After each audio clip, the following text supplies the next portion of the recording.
میں جو ہے وہ حضور سے عرض کرتے ہیں وہ منافق کہنے لگا یہ کیا بات ہے تم کہو تو توحید نہیں ہے ہم کہیں تو توحید نہیں۔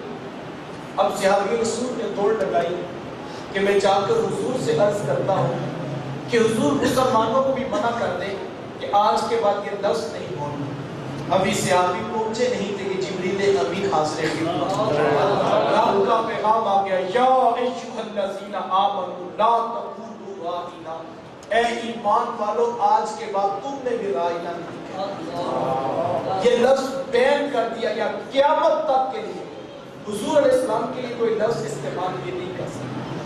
یہاں ذہن میں سادہ سا فطرتی سا سوال آتا ہے یہ لفظ ٹھیک ہے اس کا معنی ٹھیک ہے،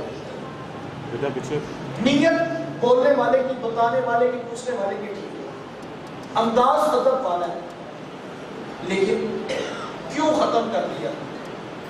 کہا وہ لفظ جس لفظ کی آڑ میں کھڑے ہو کر کوئی منافق میرے رسول کی توہین کرے میں رب کو کسی مومن کی زبان پر بھی نہیں سننا چاہتا۔ یہ ہے بارگاہ رسالت کا ادب، لے سانس بھی آہستہ کے دربار نبی، یہاں سانسوں کا شور بھی بے ادبی کے حق۔ اب میں اور آپ اپنا محاسبہ، یہاں پر لفظوں کا چناؤ جو ہے وہ سکھایا جا رہا ہے۔ لفظ ٹھیک ہے، نیت ٹھیک ہے، ضابطہ ٹھیک ہے، انداز ادب والا ہے، لیکن اس لفظ کی آڑ میں کھڑے ہو کر کوئی حضور کی توہین کرے، رب کو وہ لفظ کسی مومن کی زبان پہ نہیں کروانا۔ اور یہ تو سورۃ البقرہ ہے، اگر آپ سورۃ الحجرات اٹھائیں تو وہاں ضابطے اس سے بھی زیادہ کڑے کریں۔ یا ایھا الذین آمنوا لا ترفعوا اصواتکم فوق صوت النبی، اے ایمان والو تمہاری آواز بھی میرے نبی کی آواز سے اونچی نہیں، لے سانس بھی آہستہ کے دربار نبی۔ یہ ہے حضور کی چوکھٹ کا ادب اور لحاظ کہ یہاں سانسوں کا شور بھی بے ادبی ہے، اور یہ بڑی نازک بارگاہ ہے، اور اگر تمہاری آواز اونچی ہو گئی تو کیا ہوگا؟ ان تحبط اعمالکم وانتم لا تشعرون، تمہاری زندگی بھر کی کمائی ضائع کر دیں گے اور تمہیں پتہ بھی نہیں۔ یہ دوہرا عذاب ہے کہ انسان کو خبر بھی نہ ہو کہ اس کی زندگی کی کمائی ڈوب گئی ہے۔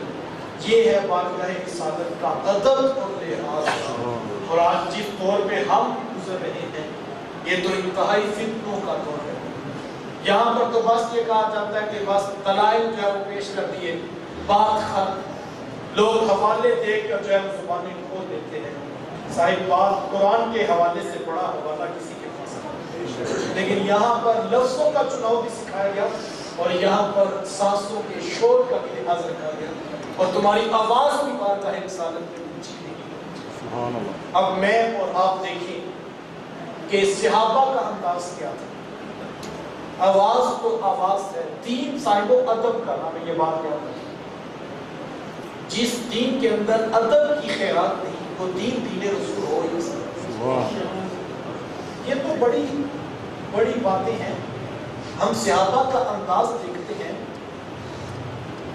حضرت ابو ہریرہ رضی اللہ تعالیٰ عنہ ان کے پاس جب ایک شخص حاضر اور آ کر عرض کرتا ہے اے ابو ہریرہ اپنا تیر کمان کو دکھاؤ، حضرت ابو ہریرہ رضی اللہ تعالیٰ عنہ وضو کر کے تیر کمان لا کے اسے کہا لو صاحب دیکھو۔ تو وہ شخص پوچھتا ہے ابو ہریرہ کیا یہ بھی کوئی دین کا مسئلہ ہے کہ تیر کمان کو ہاتھ لگانا ہو تو پہلے وضو کرنا چاہیے؟ تو حضرت ابو ہریرہ رضی اللہ تعالیٰ عنہ فرمانے لگے کہ صاحب یہ دین کا مسئلہ تو نہیں ہے لیکن یہ دین سے جدا بھی ہے۔ تو کہا پھر آپ نے وضو کیوں کیا جب وضو کرنے کی حاجت نہیں؟ حضرت ابو ہریرہ رضی اللہ تعالیٰ عنہ فرمانے لگے کہ صاحب یہ جو تیر کمان میں تمہیں دکھا رہا ہوں نا یہ کوئی عام تیر کمان نہیں ہے، یہ وہ تیر کمان ہے کہ اس کی شکل اس تیر کمان سے ملتی ہے جو میرے محبوب نے استعمال کی۔ سبحان اللہ، نعرہ تکبیر، نعرہ رسالت، نعرہ رسالت، نعرہ حیدر۔ اس تیر کمان کو محبوب نے ہاتھ بھی نہیں لگایا، لیکن اس تیر کمان کی شکل اس تیر کمان سے ملتی ہے جو محبوب نے استعمال کی۔ سبحان اللہ۔ حضرت ابو ہریرہ رضی اللہ تعالیٰ عنہ کا دین تو یہ بتاتا ہے جس تیر کمان کی شکل محبوب کے تیر کمان سے ملتی ہو اس کو بھی وضو کر کے ہاتھ لگانا. تو ذرا ہم اپنے اندر اتر کر دیکھیں کہ ہم کس جگہ پہ کھڑے ہیں. کیا ہماری اولادوں کے پاس اتنا ادب ہم نے سکھایا؟ ہمیں یہ کہا گیا تھا علموا اولادکم ثلاثۃ خصال، اپنی اولاد کو 3 چیزیں ضرور سکھانا. حب نبی، ایک تو اپنے نبی کا پیار سکھانا، وحب اہل بیت ہی، اور دوسرا میرے اہل بیت رسول کا پیار سکھانا، وتلاوۃ القرآن، اور قرآن مجید کا پڑھنا سکھانا. تو پہلی چیز یہ تھی کہ ہم نے اپنی اولادوں کو نبی کا پیار سکھانا. میں سوچوں میں نے کتنا اس حکم پر عمل کیا، آپ سوچیں آپ نے اس ذمہ داری کو کتنا لیا. بات فرقہ واریت کی نہیں ہے، بات اصول کی ہے. مجھے بتائیں اب حضور نے میری اور آپ کی ذمہ داری لگائی ہے کہ اپنی اولادوں کو اپنے نبی کا پیار ضرور سکھائیں. مجھے بتائیں ایک باپ بیٹے کو قریب کرے اور پاس کر کے کہے بیٹا میری چھڑی تو فائدہ دیتی ہے لیکن نبی اتنا فائدہ بھی نہیں دیتا. مجھے بتائیں کیا بیٹے کے سینے میں حضور کا پیار پیدا ہو؟ باپ بیٹے کو قریب کرے اور کہے بیٹا کہ نبی تو دیوار کے پیچھے کا علم بھی نہیں جانتا، تو دل پہ ہاتھ رکھ کر بتائیں کیا اولاد کے سینے میں حضور کا پیار پیدا ہو؟ وہ بچہ جو 3ری کلاس کے سائنس کے قاعدے میں یہ پڑھ چکا ہے کہ آج کی سائنس کی نگاہیں ایٹم کا سینہ چیر کر پروٹون، نیوٹرون اور الیکٹرون کی حرکتیں تک معلوم کر چکی ہے. وہ بچہ جو یہ جانتا ہے کہ آج کی سائنس کی نگاہیں آنکھوں سے نہ نظر آنے والے بیکٹیریا کو ڈائگنوز کر چکی ہے.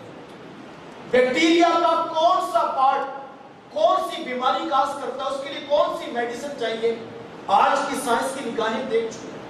بیکٹیریا سے بھی چھوٹا وائرس آج کی سائنس کی آنکھوں کو نظر آ رہا ہے. تو وہ بچہ پوچھے گا نہیں کہ میری سائنس کا تو 3ری کلاس کا قاعدہ بتاتا ہے کہ جو آنکھوں سے نظر نہ آئے سائنس اس کو بھی دیکھتی ہے.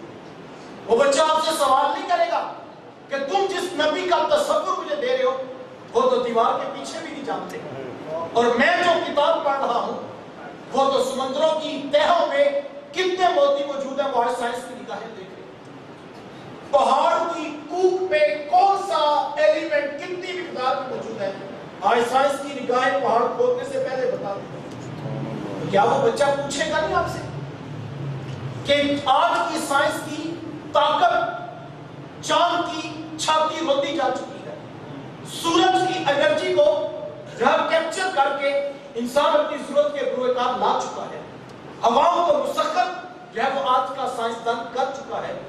وہ بچہ آپ سے پوچھے گا نہیں کہ جو تصور آپ نبی کا دے رہے ہیں وہ تو دیوار کے پیچھے اور میری کتابیں تو اس سے اوپر کی کہانیاں بتا رہی ہیں. تو پھر بچوں کو بتانا پڑے گا کہ بیٹا یہ کسی نے اندھیرے میں بیٹھ کر لکھا ہے، فرق بھی کیا ہے، وہ پوچھے گا نا آپ سے. تو پھر بچوں کو یہ نہ بتاؤ وہ دیوار کے پیچھے کی کہانیاں نہیں جانتے، بتانا بیٹا یہ کسی نے دیوار کے پیچھے بیٹھ کے لکھا ہے اور کسی نے اندھیروں میں بیٹھ کر دیکھا ہے.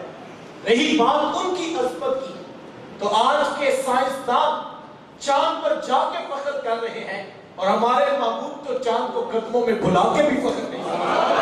انہیں بتانا پڑے گا بیٹا وہ تو سورج کو مسکرا کے دیکھ لے، سورج پلٹ کے اثر کے وقت پہ آ جائے. وہ سڑیاں کھجورا اگا جانتا ہے، وہ پتھروں کی کلمے پڑھا جانتا ہے، قطرے کو سمندر زمے کو ستارہ کرتے ہیں، کونین کو خم آ جاتا ہے جب ظلم سنوارا کرتے ہیں.